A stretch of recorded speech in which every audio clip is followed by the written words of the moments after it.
Hi, my name is Reina and this is Chow and Tell. I'm so excited for today's episode. It's the eve of Independence Day, July 4th in the United States here. And I have a friend here as my guest who's come all the way from India, from Goa, where I used to live. So it's a real treat to have her in the studio. But before that, I just wanted to preface our topic for today, which is the sensuality of food. It's the pleasure of eating. And it's one of the reasons, it's actually probably the single most reason why I do what I do. I love to eat. I love food.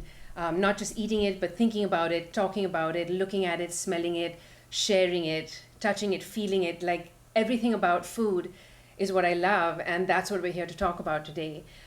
So please, without further ado, welcome to the studio and to Chow and Tell, my very dear friend all the way from Goa, Arushi. Arushi, welcome to the show. Hi. Hi. This is so awesome that we get to do this together. Yes, it is. I've been watching the show. I know, from Goa. Online, yeah, and it's really cool to be on it now. Yay! It's just such a great thing. I'm really happy that I get to do this and then we get to record our time together. Yeah. And tell me about, so you've been traveling like for a while now. Yes, I have been traveling for a while for work. Yeah. And part of what I do is I work on introducing the concept of pleasure to people who educate young people on sex. Oh, wow. So sex educators, public health professionals, I try and get them to open up a little more about pleasure and safer sex. Okay. Because often we talk about risk and fear. And one of the ways we do this is to start talking about food. Wow. So food and sex and pleasure and sensuality somehow all built into to each other. So tell us, how do you do that? How do you connect the two? It's really difficult, no? Well, one of the exercises we do is, we ask participants to think about the most amazing meal they ever had, what they remember about it, the flavors and the smells, the textures, who they were with or not. What was the context, what was the mood like and the lighting, and they really need to think about what made this experience, this sort of culinary experience, so amazing and fantastic to stick in their heads. I'm getting goosebumps listening to you. It's already so exciting. Yeah. I mean, that's yeah. And then people they go through this exercise. Right. So then they take 2 minutes to just think about this one meal that was just like it's just stuck in their head because of whatever. And then they talk to each other about it. So in small pairs, you have to sort of describe and recreate that experience for the other person. You have to just describe in great detail, the juices, the taste, the flavors, the smells, and all those senses that come into play when you're eating something. And it's creating a massively pleasurable experience for you. So I think there's something also really interesting in the recreation of it, because there's something, I don't know if it's like sense memory, and you're in fact asking them to tap into their sense memory, because very often, I know this happens to me and it probably happens to a lot of people, a meal doesn't end when the meal ends. Right. That the memory of that meal or that food item or something that you loved as a child to eat or drink stays with you sometimes for life, and I can summon up that sense without even being in that setting or anything at all, and it sounds like this exercise is kind of invoking that, but it's making them pay attention absolutely to all the aspects. Yeah, exactly. And it's also getting them to articulate those sensory feelings, those experiences, use these words that describe what is pleasurable for them, what is sort of almost sensual for them, and that then gives us the language, which when related to sex is so difficult and taboo and shameful, and there's a lot of silence around it, especially in South Asia. And you say, well, you can talk about it for food. It's the same words and the same language. And we don't really stop to think about that, but when you go to a market, for example, and you're examining the skin of a fruit or the flesh of a ripe tomato, you look at the seeds and the juices, and you pick it up and smell it, you feel the That's right. Right. So actually, it's ripe with innuendo. You know. Yeah, absolutely. Talking about food Yeah. and not in kind of a sleazy, dirty way, but there's No. something absolutely magical and beautiful about it. And it's almost erotic. I mean, Yeah. it can be a hugely erotic experience, Yeah. It's like I like to talk about my favorite dish. Ooh. Yeah, Let's hear and it's it. in this little cafe, a French cafe in Nepal, in Kathmandu. Wow. And it's a dessert, so because I have such a sweet tooth, it had to be a dessert. We've had many desserts together, Arushi and I. So in this French cafe in Nepal, in Kathmandu, Yeah. they serve a coulon au chocolat, and it's just What's a coulon? I don't know what a coulon is. I don't know. It sounds, it rolls Yeah. off the tongue already. It does, Yeah. right? It's got this Coulon au beautiful chocolat. name, Yeah. coulon au chocolat, and it's about that big, Yeah. right? It's this chocolate delight. Oh, look at you! You're It's rolling your eyes. It's Already. it's velvety and Oh. soft, and it's warm. So they make it just before they bring it. Right. It takes them some time. Yeah. And it's accompanied by a little small cup of vanilla cream. And it's got, you can see the black specks of the vanilla pod in it. Oh, wow. And the smell of the chocolate and the vanilla coming together. Oh, wow. And a little sprig of mint just over it. Wow. And the cafe itself is a beautiful setting. It's Yeah. in an old palace. Well, actually, the Oh. stables of a palace, and Really? it's been sort of renovated and redone. And the cafe, and there's a patio, and it's a beautiful setting. And I usually go there with a friend, and this coulon au chocolat with the vanilla cream, it's just the right amount because Yeah. it's very rich Yeah, chocolate, yeah, yeah. and you don't want any more than that. Yeah. And you just take a bite out of that soft, moist chocolate, and then you sort of dip into the vanilla cream. That It's sounds. absolutely gorgeous. See, I feel like I had it. I feel like I just experienced what you experienced there in Kathmandu, in the stable converted into the thing. Like, I've never been there. Right. But I was just there. Like, you took me there just Right. by that description. Yeah. And it's hugely important that you had paid attention then to all these things, and you've gone back perhaps a few times, and maybe different things catch your eye, or you like the visual aspect. I can almost see it and taste it and smell it. Right. That's so powerful. I just think that's such a powerful aspect of food. Is one is the experience yourself, and the other is sharing it with somebody else, the meal, but also the experience later when you go and talk to someone about it. There's something very magical in that exchange too. Absolutely. Yeah. Oh wow. You know, when you were talking, you reminded me of I've had many of these food experiences, but the one I was reminded of is when I was I was in Melbourne visiting a friend in Australia, and I was on my way to the airport, and we had like an hour to kill, and we both said it would be perfect if we found just a nice little place for a tea, like a high tea would be great right now. We were in a neighborhood we weren't familiar with, and literally we said that, and 2 seconds later we passed this red and gold opulent shop window that was a tea house. And we did a double take. It was magic. You wish it, and it's there. We just manifested this amazing luxury tea house. It was run by an Eastern European woman who used to be a chemist in her former life, and she'd moved and started using her chemistry to create these really incredible truffles. And they did a truffle tea. So you had a huge menu of different kinds of chocolate truffles paired with very fine teas that were served in China. You were sitting in these throne-like upholstered chairs, huge, gilded mirrors on the walls and a chandelier. Like, it was really the whole decadence of the entire setting. Already you're kind of into that mood, and you get 3 little truffles, whichever you pick. They had a little set menu with your tea, and one of them I remember was this dark chocolate truffle, and it had coarse sea salt sprinkled on top, and 2 small little leaves of rosemary crossed on top. They were fresh rosemary, and a small drizzle. This is all very minuscule. It's tiny. A little drop of extra virgin olive oil, very high quality.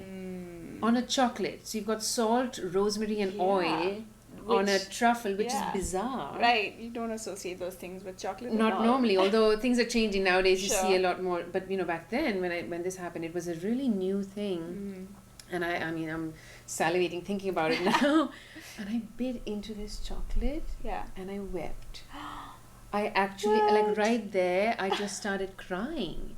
And it wasn't made up, like it took me by surprise too. And my friend was there and she's like, "Are you okay?" I said, "Oh, I'm so okay." I don't even think I could speak, quite honestly. I don't. Right. And I just had this little tear. It was so amazing. Because as that olive oil hit the tongue, the fragrance of the rosemary goes, and then the crystals of salt start dissolving, and right through that cuts this creamy, rich, dark chocolate. I can taste this. And it was this it was a very intimate moment. Right. And it honestly was just me and that little truffle. Oh my God.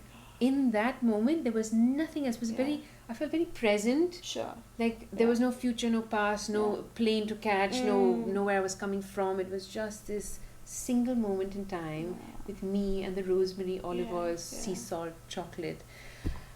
And it was incredible. Yeah. And I haven't thought about that in a long time. Thank you for reminding me of that. Yeah, well, there you go. This is the sensuality of food. I mean, you can... Yeah. And that's a big part of your work. Yes. I mean, and tell me the name of this, So I volunteer for what's called the Pleasure Project. Oh, wow. So this is part of that. I mean, yes, it's part of that. We try and tell sex educators and public health professionals that if they want to sell safer sex, whether it's using condoms or non-penetrative sex, they need to use pleasure, because most people are, having sex in the pursuit of pleasure. And if we don't use that language, then we're losing the ear of young people, of other people who are engaging in sexual activity, and not encouraging them to enjoy safer sex. And I would take from that, I mean, because I work with food and that's my realm. Yeah. And the two are not far apart, I mean, on so many levels. And I just think it's wonderful that you have that impetus to really put the pleasure spin on it, rather than it being this daunting thing. And I meet a lot of people who have the same reaction to food and cooking. Right. That it's scary, it's daunting, it's a pain in the butt, it's so time consuming, it's just really, it's this drudgery. And just like people make love, people eat every day. I mean, if we don't eat, we die eventually. So it's a necessity, and yet for many it's a struggle. And a lot of the work I do is bringing the pleasure back to not just eating, but to cooking, to shopping, to enjoying, to sort of re-engaging with the food that you're cooking before, during, after, engaging with the people that you share it with. So there's so many levels that I think we actually might be doing very similar work, which is so interesting, We've shared so many meals together. I know Arushi is a tiramisu fiend and a snob, just like we're both. We've had some really bad tiramisu. Oh gosh, yes, and things that pass for tiramisu, and we're just, I have no shame in saying we're totally snobby about it. I remember, what was that one? There was one that was really terrible. It was like a coconut mashed pudding at the bottom. It was like, it was trying to be a vegan tiramisu, but failing miserably. It was failing miserably. But I do know through that, because it was so bad, I went out and found a way to do it better. And maybe after this episode or something, I can actually I should post that recipe. It was was. I know you tasted it, and it was pretty close. Like I still could. I need some tweaks. Tiramisu, it was vegan tiramisu, really close to real tiramisu. And I mean, the real thing is great. Like if you can get the real thing, eat the real thing. But for whatever reason, if dietary choices or allergies or whatever, if you can't, this was the next closest thing. I know we had what was that in that little lane in Chapora? Oh, that's right. Yes. What's her name? Fiorella. And I go to Arushi for all. She's like, go try that. Don't eat the brownies here, but go for the tiramisu there. And she's been a big part of my food experience in Goa. We'll discover new things together, which is really fun. It's so fun to do that and try things. And someone who's open to to trying new things as well. I mean, the other day we were here at Toscanini's and you had this the Mexican chocolate ice cream. Yeah, that was really nice. Wasn't that so good? Oh my god, this chocolate ice cream with bits of almond and the cinnamon and a little bit of chili. Just at the end, oh, right? it's just, it hits you right at the end. Yeah. And it was just out of the world. It was so good. It was so really good. Yeah. And it's really nice to be able to have that experience and bring that experience every time. I mean, it doesn't have to be at that really super heightened sense, every single meal. Sometimes you want something on the go. It's like you want a quickie. You want, exactly. a quick meal. You want a snack. Yeah. Sometimes you don't want to eat, and that's okay too. Yeah. It's about. I think it's more about listening to the body, being more in touch with what's going on, how you're feeling right then. Are you eating out of anxiety? Do you really need to eat more? Is this really tasty for you? Or you're just doing it because somebody before you serve themselves something out the buffet Are you just line. being polite? Yeah. But having that awareness, I think, makes a huge difference. Knowing what gives you pleasure, knowing what you're definitely not going to like, but also being open to trying different things out, and as long as you think you're in a safe space. It's a lot. So it's an attitude. It's an attitude. It's a state of mind of being open-minded, knowing your boundaries and limits, and maybe sometimes being adventurous and pushing those. Finding other people to share that with. Exactly. For example, I mean, I'm reminded of that wonderful movie Amélie. Oh yeah. Which is just a food movie. There's so many good food movies. I mean, many movies are food movies, and that was one of the ones, groundbreaking ones, where she's tapping the creme brulee, the top of the creme brulee with that spoon, and just the sound, even the sound that metal spoon makes on the top of this caramelized sugar until it shatters, and then it sinks into that cream, and it's just beautiful. And then it cuts right to a shot where she's just plunging her hand into these burlap bags full of wheat or grain or rice, and she's just delving. And I remember doing this as a child. I would go to the markets with my grandfather or my mom, and in India things are sold wholesale, grain and rice and then these big jute bags. Right. And they would come kind of up to here for me as a little kid. And so I reach into it and I loved putting my hand into that bag and just feeling the texture of those grains rolling over my hand. And the hands are so sensitive. I mean, there's so many nerve endings in the hand.